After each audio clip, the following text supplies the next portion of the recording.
పిలిచాడు, రా, నేను నిన్ను ఒక పనిముట్టుని చేసుకోవాలనుకుంటున్నాను, నేను నిన్ను వాడుకోవాలనుకుంటున్నాను, నువ్వు నా కొరకు ఎన్ని శ్రమలను నువ్వు అనుభవించాలో నేను నీకు చూపిస్తాను, పద అన్నాడు. అంతే.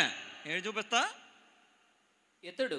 ఇతడు నా నామము కొరకు ఎన్ని శ్రమలను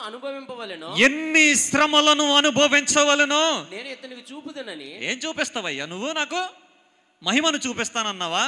పరలోకాన్ని చూపిస్తానన్నావా? పరలోకంలో నా సింహాసనాన్ని చూపిస్తానన్నావా? నా స్థితిని చూపిస్తానన్నావా? ఈ భూమి మీద ఆశీర్వాదాలు చూపిస్తానన్నావా? నాకు భార్య ఎలా వస్తే ఎలాంటి భార్య రాబోతుందో చూపిస్తానన్నావా?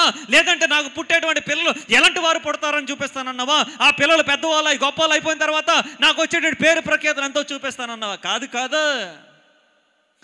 నా నామము కొరకు నువ్వు ఎలాంటి శ్రమలని అనుభవించాలో నేను నీకు చూపిస్తాను, పద అన్నాడు.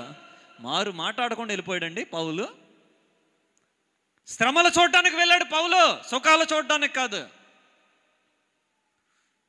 ఆశీర్వాదాలు చూడడానికి కాదు. పౌలు బయలుదేరి ప్రభుతో పాటు సిలువను మోయడానికి వెళ్ళాడు, ప్రభుతో పాటు సిలువ వేయబడ్డానికి వెళ్ళాడు, ప్రభుతో పాటు నిందలు అనుభవించడానికి వెళ్ళాడు, ప్రభుతో పాటు కొరడా దెబ్బలు తినడానికి వెళ్ళాడు, ప్రభుతో పాటు అవమానాలు పొందడానికి వెళ్ళాడు. ప్రభుతో ఆయన చేసిన ప్రయాణం, ప్రభు ఏదైతే పొందాడో అన్నింటి విషయంలో సమాన అనుభవాన్ని అనుభవించడానికి పౌలు వెళ్ళాడు. ఆ పౌలు అంటున్నాడు, ఒకసారి అంటున్నాడు, ఇదిగో ఆయన పునరుద్ధానం యొక్క బలము కూడా ఒకసారి తెలుసుకోవాలని ఉంది. దట్ ఈజ్ పౌల్. ఏంటది? ఒకసారి అలా మరణించినటువంటి వాడు సమాధిని చీల్చి బయటికి రావడం. ఏంటదే?